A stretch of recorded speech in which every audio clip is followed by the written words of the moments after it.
Captain Do-hyun Kim stood in front of the massive view screen, trying to hide his disappointment. The ship that floated before him was supposed to be humanity's first step into the galactic community. Instead, it looked like something pulled from a space junkyard. "Well," he said to his crew, "I guess we should be thankful for what we got." The ship was small, barely bigger than the old space shuttle from the early days of spaceflight. Its hull was scratched and dull, nothing like the gleaming vessels of the alien delegation that had delivered it. The aliens called it the GCS Perseverance, though Do-hyun thought Last Resort might have been a better name. Chief Engineer Yoona Park walked up beside him, her tablet displaying endless streams of data from their initial scans. She pushed her glasses up her nose, a habit she had when she was thinking hard about something. "Captain," she said, "you need to see these readings. The power systems, they're strange." Do-hyun turned to look at his chief engineer. He had chosen Yoona for this mission because she could fix anything, and more importantly, because she could think outside the box. Right now, her expression told him she had found something interesting. "Strange how?" he asked. "It's like..." Yoona paused, searching for the right words. "It's like someone built a car with 5 steering wheels and 3 engines, all running at the same time." From his station at the science console, Taiwan Lee looked up. "That doesn't make any sense. Why would anyone design a ship like that?" "Exactly," Yoona said, her eyes lighting up with excitement. "It doesn't make sense to us. But maybe alien engineering follows different rules." Do-hyun remembered the day the aliens had first contacted Earth. Everyone had expected either an invasion or a warm welcome into a bright galactic future. Instead, they got something in between. The Galactic Council had decided to help humanity join the spacefaring community by giving them an old ship. Very old, as it turned out. The Viridian ambassador, with his shimmering green skin and multiple eyes, had called it a generous gift to help humanity learn the basics of space travel. Do-hyun had served in the military long enough to recognize a backhanded compliment when he heard one. "Captain," Yoona said, interrupting his thoughts, "permission to begin a detailed analysis of the ship's systems." Do-hyun nodded. "Granted, but be careful. We don't want to break our gift before we even start using it." The next few days were filled with surprises. The crew of 20 hand-picked from the best engineers and scientists on Earth worked around the clock to understand their new ship. Every new discovery brought more questions than answers. "Look at this," Taiwan said one morning, pointing to a holographic display of the ship's power grid. "The main reactor feeds into these 3 subsidiary power nodes, but then the power loops back on itself through these redundant circuits." "Inefficient," Yoona muttered, making notes on her tablet. "Unless..." "Unless what?" Do-hyun asked, recognizing the tone in her voice. It was the same tone she had used when she had rebuilt a broken fusion reactor using spare parts and duct tape during her academy days. "Unless we're looking at it wrong," she said slowly. "Captain, what if these aren't mistakes? What if this is exactly how alien technology is supposed to work, but we're seeing it through human eyes?" Do-hyun looked at the hologram. The power flows did look messy, like a plate of tangled noodles. But Yoona was right. They were assuming alien engineers thought like human engineers. "Keep investigating," he ordered. "I want to know everything about how this ship works before we take it out of orbit." The Viridian ambassador visited a week later, probably expecting to find the humans struggling with their obsolete ship. Instead, he found them deep in analysis, with diagrams and charts covering every wall of the command center. "I trust you are managing with your vessel?" the ambassador asked, his multiple eyes blinking in sequence. "Oh yes," Do-hyun replied with a carefully neutral expression. "We're learning a lot about how your technology works. Or should I say, how it used to work, since this is such an old model." The ambassador's skin rippled, a sign of discomfort that Do-hyun had learned to recognize. "Yes, well, one must crawl before one can walk, as your species says. After the ambassador left, Yun-Ah approached Do-hyun with a new set of findings. Captain, we've mapped about 60% of the ship's systems now. And I keep seeing the same pattern. These circular power flows, these redundant systems, they're everywhere. And? Do-hyun prompted, knowing there was more. And I think. She paused, double-checking her data. I think we might be able to use these inefficiencies in ways the original designers never intended. Taiwan joined them, adding his own observations. The quantum field readings are fascinating. These power loops create unusual patterns in space-time. Nothing dangerous, he added quickly, seeing Do-hyun's concerned look, but definitely not normal. Do-hyun looked out the viewport at their ship.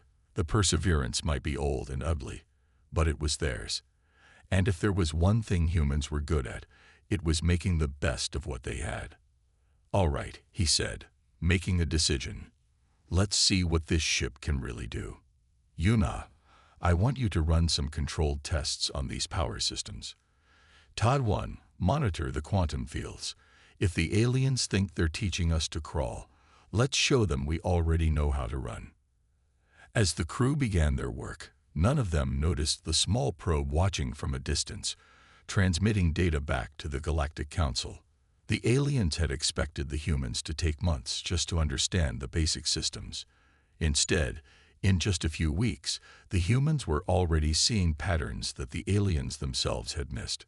The Perseverance might have been the weakest ship in the fleet, but its human crew was about to prove that sometimes the greatest strength lies not in the tool itself, but in how you use it. That evening, as Do-hyun reviewed the day's reports in his quarters, he smiled to himself.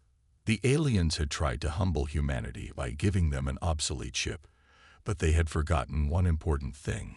Humans had spent their entire history taking other people's trash and turning it into treasure. Let's see what you can really do, old girl, he said quietly, patting the wall of his quarters. The ship's ancient metal felt warm under his hand, almost as if it was responding to his touch. Tomorrow, they would begin their first real tests, and Do-hyun had a feeling the Galactic Council was in for quite a surprise. In the engine room, Yuna was still working late, her fingers dancing over control panels as she mapped out new theories about the ship's strange power systems. And in the science lab, Ta-1 was analyzing quantum field data, his eyes wide as he began to understand the true potential hidden in the Perseverance's seemingly primitive design. The weakest ship in the fleet was about to become something entirely new, something that would make the entire galaxy rethink their assumptions about human ingenuity. The Perseverance drifted at the edge of Earth's solar system, its worn hull gleaming faintly in the distant sunlight. Inside the ship, Chief Engineer Yuna Park hadn't slept in 20 hours, but she couldn't stop working. She was close to something big. The power readings don't make sense, she muttered, staring at her screens. But maybe that's exactly the point. Captain Do-hyun Kim walked into the engine room, carrying 2 cups of coffee. He handed one to Yuna, who took it without looking up from her work. "Find anything interesting?" he asked, though he already knew the answer. He had never seen his chief engineer this excited before. "Captain," she said, finally looking up, "remember how we thought the ship's systems were inefficient? We were wrong. They're not inefficient. They're built for a completely different kind of physics than what we use." Do-hyun sipped his coffee, waiting for her to continue. He had learned that when Yuma got like this, it was best to let her explain things in her own way. "Look here," she said, pulling up a diagram on the main screen. "The aliens built this ship using their understanding of space and energy. But humans think differently. We see patterns they don't see, and we ignore patterns they think are important." From his station across the room, Tadawan added, "It's like they gave us a piano, but they only ever played it with one finger. We're looking at it and thinking, why not use all 10 fingers?" "Exactly." Yuna jumped up, nearly spilling her coffee. "Captain, I think we can rewire the power systems to work in ways the aliens never imagined." It's not against any rules because they never thought it was possible in the first place. Do-hyun looked at the diagram. He wasn't an engineer, but he trusted his crew. What do you need? Permission to run some tests, Yuna said quickly, as if she had been waiting for this moment. Nothing dangerous, just some power redirections through the redundant systems. Granted, Do-hyun said, but I want safety protocols in place, and I want to know exactly what you're doing before you do it. The next few days were filled with careful experiments. Yuna and her engineering team worked around the clock, rerouting power in new ways. Taiwan monitored the quantum fields, making sure their tests didn't damage the fabric of space itself. Their first breakthrough came during test number 17. Yuna had rerouted power through 3 redundant systems at once, creating what she called an energy triangle. Look at this, Taiwan called out, his voice filled with excitement. The quantum field readings, they're forming patterns I've never seen before. Do-hyun watched as the ship's lights flickered briefly. Is that supposed to happen? Yes, Yuna said, her fingers flying over the controls. The power isn't just flowing through the systems anymore. It's creating a kind of web. A web of energy that can affect space itself. The ship hummed with a new tone, different from its usual sound. Do-hyun felt a slight tingling in his fingers, like static electricity but gentler. We're not breaking anything, Yuna assured him. We're just using the ship's systems in a way that makes sense to human minds.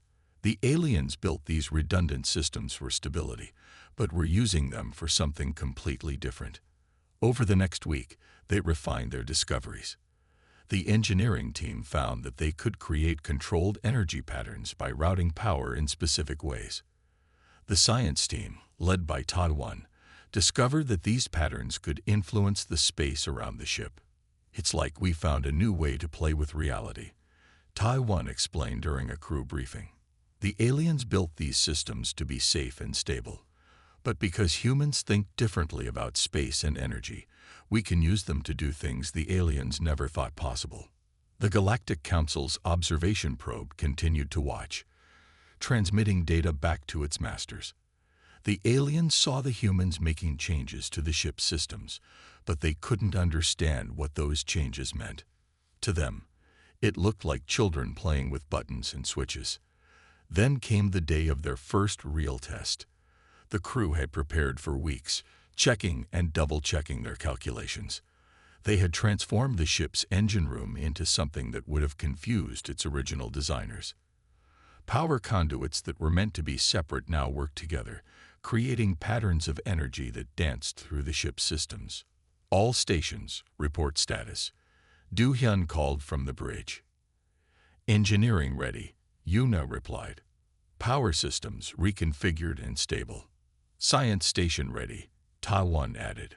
Quantum field monitors active. Do-hyun took a deep breath. Begin the test. Yuna activated the new power configuration. The ship's hum changed, becoming deeper, more resonant. On his screens, Taiwan watched as the quantum fields around the ship began to shift and twist in ways that should have been impossible. It's working, Yuna whispered. Then louder, it's working. The power patterns are holding steady.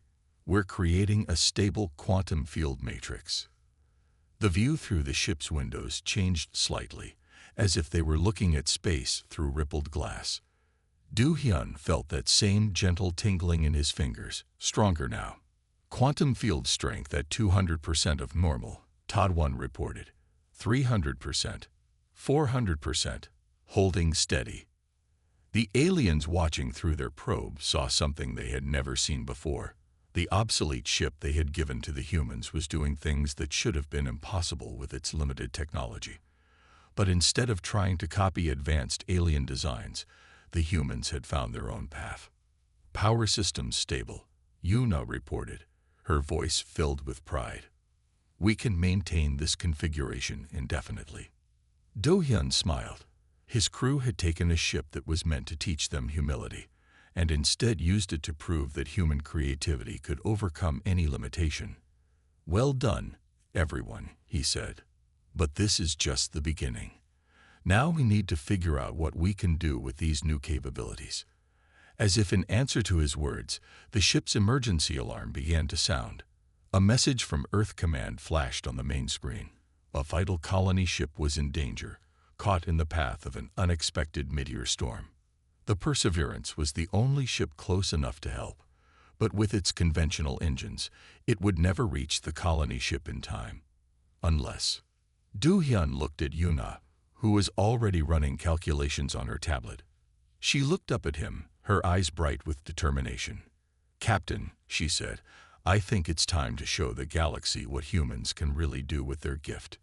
The weakest ship in the fleet was about to prove that true strength comes not from advanced technology, but from the ability to see possibilities where others see only limitations. Red warning lights flashed across the Perseverance's bridge as Captain Do-hyun Kim studied the emergency message from Earth Command. A colony ship carrying 2,000 people was heading straight into a dense meteor storm. The ship's computers hadn't detected the danger until it was too late to change course. "How long until impact?" Do-hyun asked, his voice steady despite the tension in the air. 43 minutes, Taiwan replied from the science station. "The colony ship's shields won't handle that kind of impact.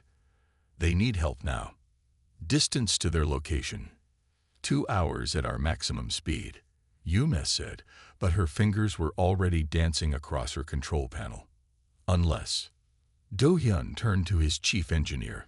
He recognized that look in her eyes, the one that meant she had an idea that was either brilliant or crazy.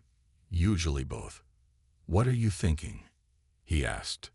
"Those power patterns we discovered," she said quickly. "We know they affect the space around our ship. What if we could use them to bend space itself? Create a shortcut?" Taiwan's eyes widened. "You mean like a wormhole?" "No, something simpler," Yuna explained. "More like folding space, like taking a piece of paper and bringing 2 points closer together by bending it." Do-hyun looked at his 2 officers. "Can we do it?" "Maybe," Yuna said, "but we'll have to push our discoveries further than we ever have, and we'll have to do it fast." "The aliens never designed these systems to work this way," Taiwan added. "We'll be rewriting the rules of reality using technology that's supposed to be obsolete." Do-hyun thought for a moment. The lives of 2,000 colonists hung in the balance. "Do it," he ordered. "Whatever you need to try, do it now." The next 30 minutes were intense. Yuna redirected power through the ship's systems in new ways, creating patterns of energy that made the air itself feel strange. Taiwan monitored the quantum fields, making sure they didn't accidentally tear a hole in space. "Power patterns are holding steady," Yuna reported. "But we need more energy to bend space enough to reach the colony ship." "What about the backup systems?" Do-hyun suggested. "Already using them," she replied. Then she paused, a new idea forming. "Wait, what if we use everything? Every system on the ship, all at once?" "Including life support?" Taiwan asked, concerned. "We can survive on emergency oxygen for 30 minutes, Do-hyun said.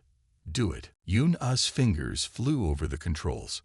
Power from every system on the ship, lights, heat, air recyclers, even the coffee maker in the mess hall, was redirected into her energy patterns.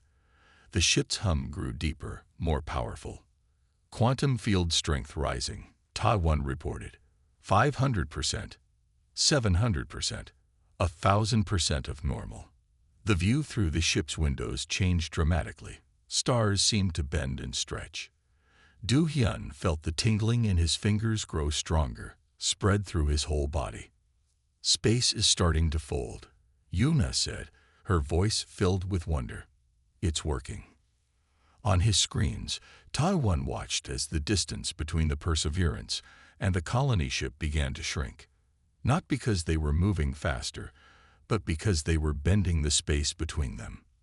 10 minutes to meteor impact, the computer announced. "Come on, old girl," Do-hyun whispered to his ship. "Show us what you can really do." The ship shuddered.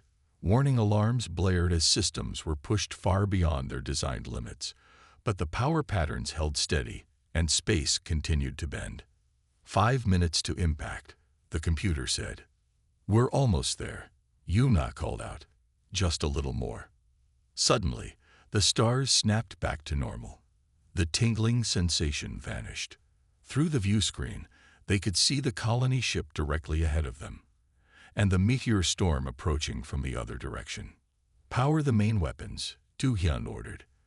The Perseverance's weapons were weak by alien standards, but they didn't need to destroy the meteors. They just needed to deflect them.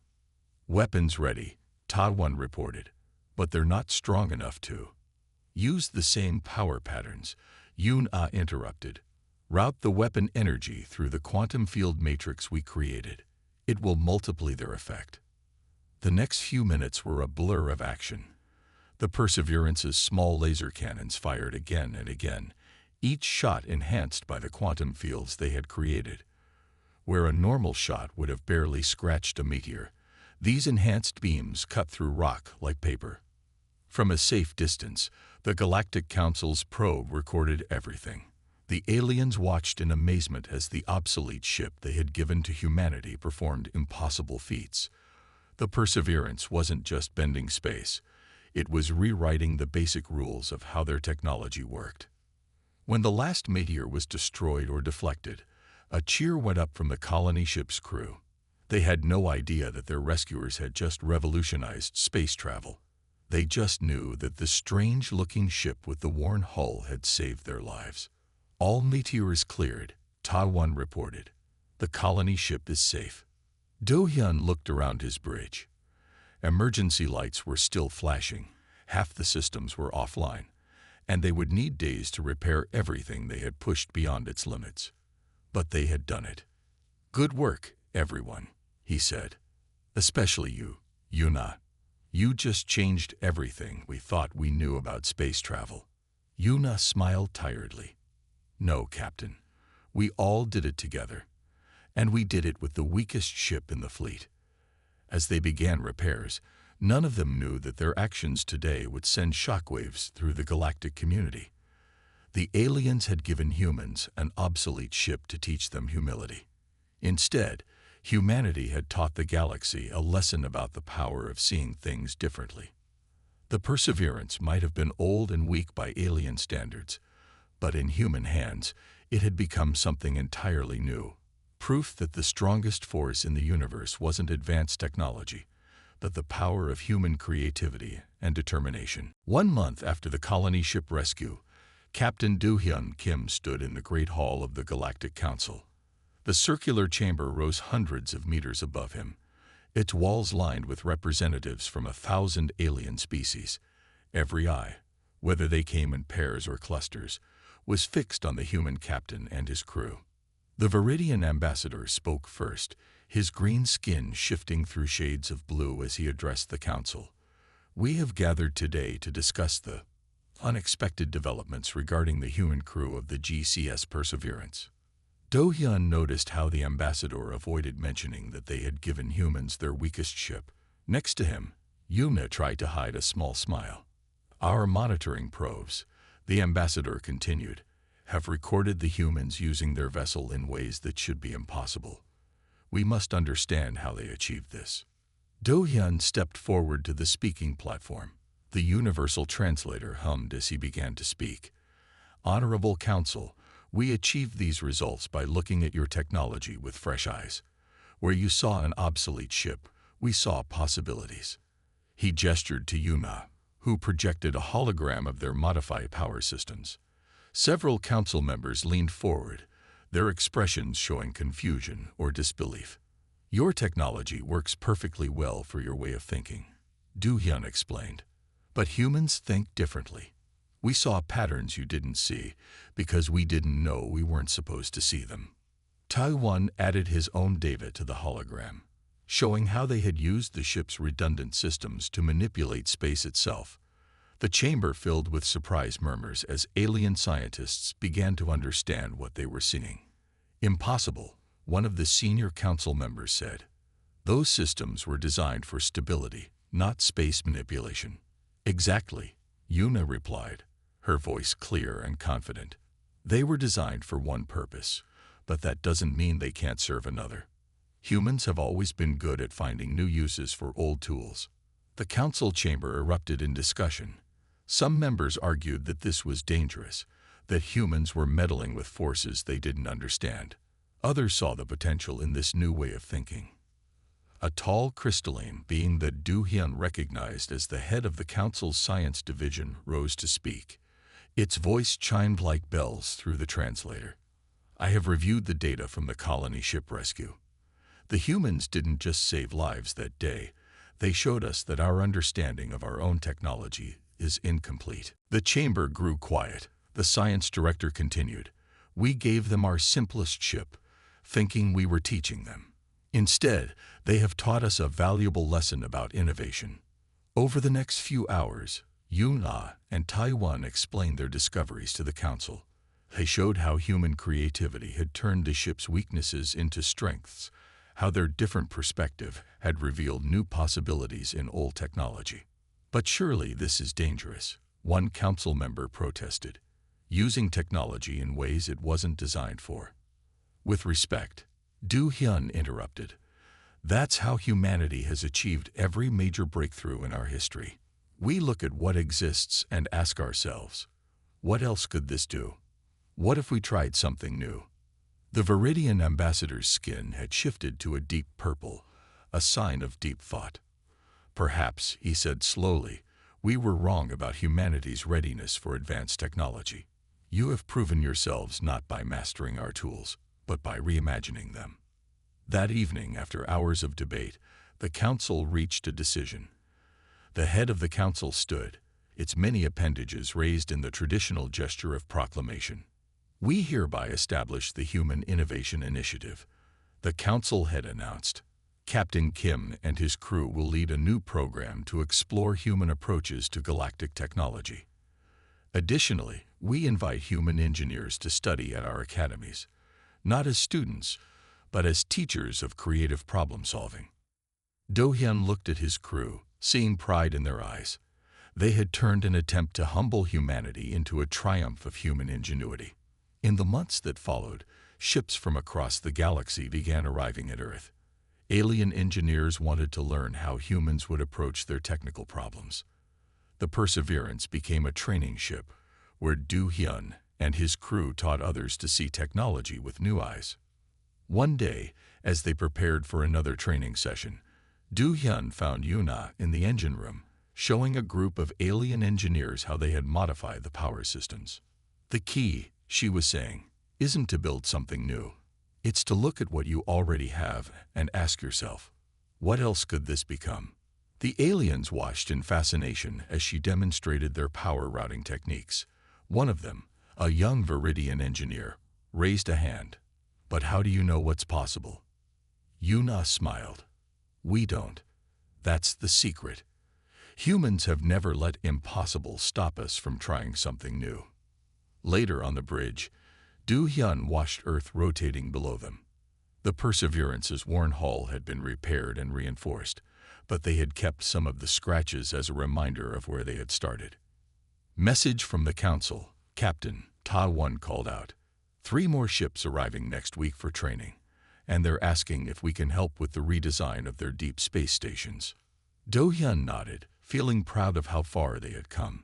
The aliens had tried to teach humanity its place in the galaxy by giving them their weakest ship.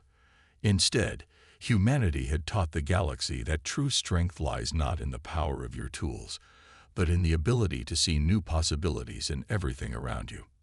The Perseverance might have started as the weakest ship in the fleet, but it had become something far more important, a symbol of humanity's greatest gift to the galaxy, the ability to look at the ordinary and imagine something extraordinary. As new ships arrived for training, each crew eager to learn humanity's approach to technology, Du Hyun knew that this was just the beginning.